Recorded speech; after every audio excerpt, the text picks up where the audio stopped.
Hey, what's up YouTube? This Jedi Skills here, and today I'll be bringing you guys a quick vid on how to make money from nothing.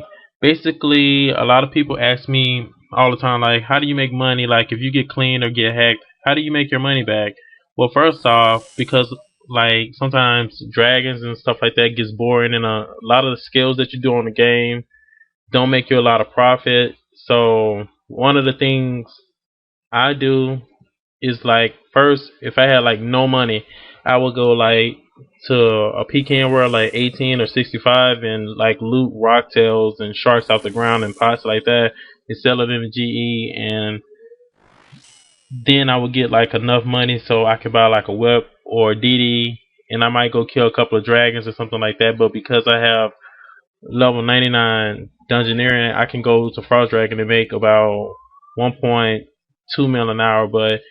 But besides that, once I get enough money for at least decent gear, at least about 2 or 3 mil, what would I do to make money? One of the most successful things I've done is like go to Revenants. I mean, Revenants have like better drops than some God Wars dungeon bosses. No bullshit, because I mean, like, right now I think a VLS is about 30 mil or 25 mil, something like that. But they have really good drops. But the bad part about it is that a lot of people like to PK there, or you get a lot of clans that just come through there and just run everybody over. But it's still good money. And if you are going considering doing revenants, you might want to do it during like the weekday or something like that, because if you go during the weekend, just like a shitload of people there is always overcrowded, and there's a massive amount of clans coming through. So I wouldn't even go to revenants during the weekend. I would go through Monday through Fridays. But anyways, guys, for the invent setup, you probably just want to take, like, if you really want to warfare, you don't have to use this setup that I'm using. This is just a setup I like to use just in case I get attacked and I can defend myself. But I see a lot of players there where it's just like the D high top, bottom, no boots, probably a whip or a D scammy, and not even a helmet. You don't need to have all this other extra stuff, and you can have about maybe like one brew, one restore, one super strength potion, one super attack, and have one brace and maybe like one prayer pod, or have like monkfish. And the way I'm gonna show you guys today, you really won't even need that. I mean, like, basically what you'll be bringing the brew for is basically just a tank, just in case you get attacked by PKers or something like that. But if you guys don't have a yak, it doesn't really matter, because you could use like a terror bird and or a war tortoise or anything like that that you can use to hold food or whatever you want to bring. But the thing is that the number one thing you want to always keep in mind, you don't want to bring anything that you're not willing to risk, and that's always been my goal, to not to bring things that I don't want to risk. Like, I see a lot of players, they might bring a chaotic and a fire cape, or a chaotic and claws or something like that, and I just think that's a bad combination, because if you like accidentally misclick or something and attack a player and you DC or something like that, you could like lose a chaotic. So I think just bringing like a D scammy or a whip is good enough for doing revs. And by the way, I think the best weapon for revenants is probably the vine whip, because the spec is actually pretty effective at revenants, and also revenants can be poisoned. So that's a good weapon to keep in mind if you're considering doing revenants on a daily basis or weekly basis to make money. And I know a lot of players might think, "Oh yeah, I go to revenants and I don't get anything," but it's like pretty much doing God Wars Dungeon. I mean, like, it's pretty much basically luck.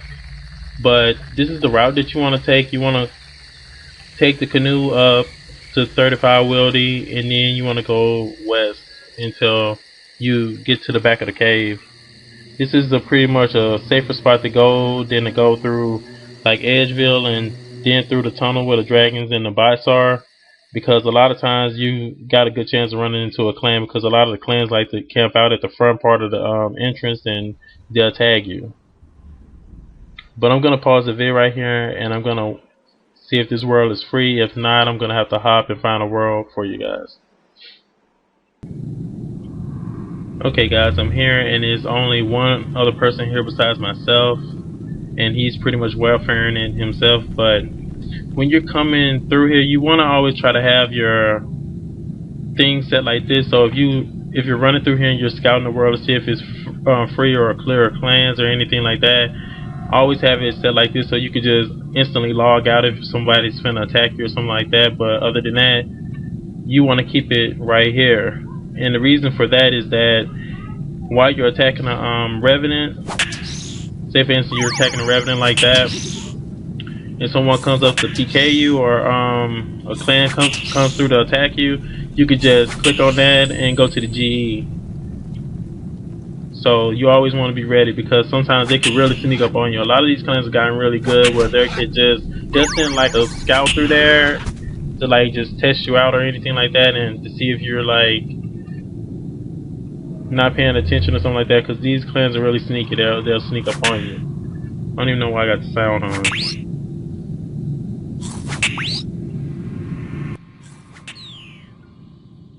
Alright.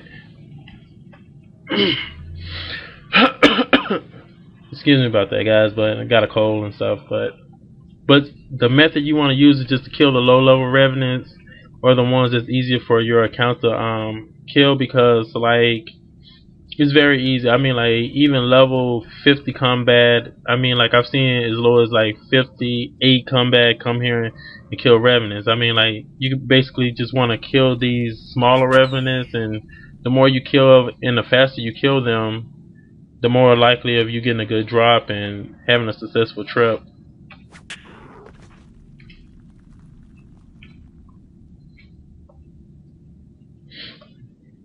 But like I said, you want to always try to keep it like this. I know I'm being a little complacent right now, but the main thing is to always try to keep it like this, because if a clan comes through here, it only takes them like a few seconds to teleblock you, and you'll be trapped. And it'll be like maybe 20 of them, but hopefully today I won't get attacked by any clans or anything. But I'm gonna try to do like an hour trip to try to see can I get any drops today, and excuse me. But I'm gonna try to see if I can sit here for about an hour and see what I can actually get from Revenants today. I haven't did it in a while because I've been doing a lot of quests, and today I just actually did the Nomad quest. I know I'm such a noob, but see this guy, he has a rapier right here. He doesn't really need to bring a rapier. I mean, like the whip is just as good. I mean, like you got to actually pay to use a rapier, and I don't understand why people would rather bring a rapier when you have to like pay to use it. I mean, like a whip is just as good. But this is basically the method you want to be doing. You just want to go backwards and forward, backwards and forward. You don't want to kill the big ones. You don't want to kill the ones that can possibly do a lot of damage to you. You just want to basically kill the ones that. Oh yeah, I'm using disrupt shield just in case like someone comes through and try to attack me.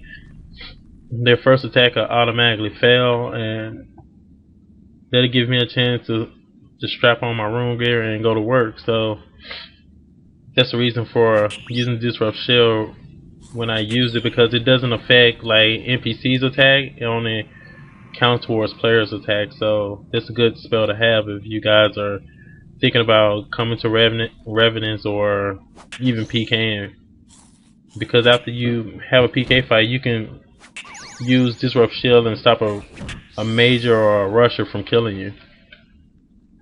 His loot. But guys, I'm gonna pause the vid right here and see if I can get a couple of loots, and I'll be back.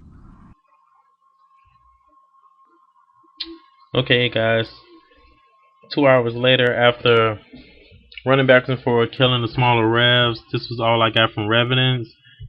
I got this Zemi medallion, I got a corrupt dragon chain body, and I also got a pair of Stadius platelets. So let's price check this.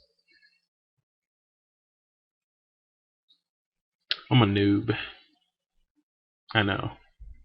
Not bad. 100k.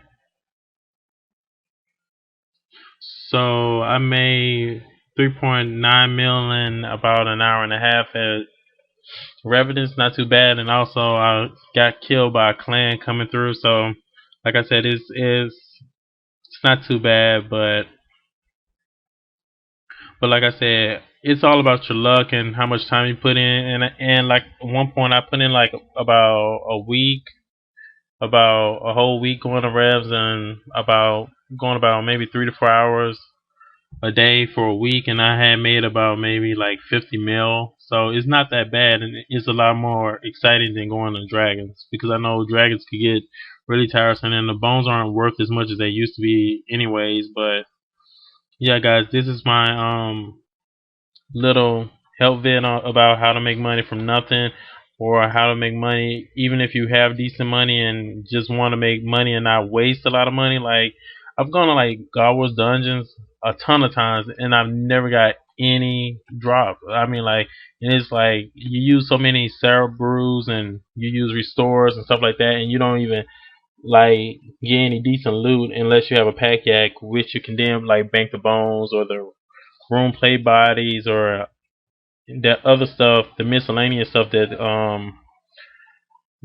you get at bandos, besides the bandos tasks or the play body. So if you don't have a yak, I would definitely not go to bandos unless you're going with like a 3 or 4 man team or something like that, and then you guys can pretty much get a ton of kills. But other than that, I would not go to bandos without like a yak or something like that, because it'll be just a waste of money. But if you guys are thinking about going to Revenants, try to keep in mind you don't want to take things that you don't want to risk, and it's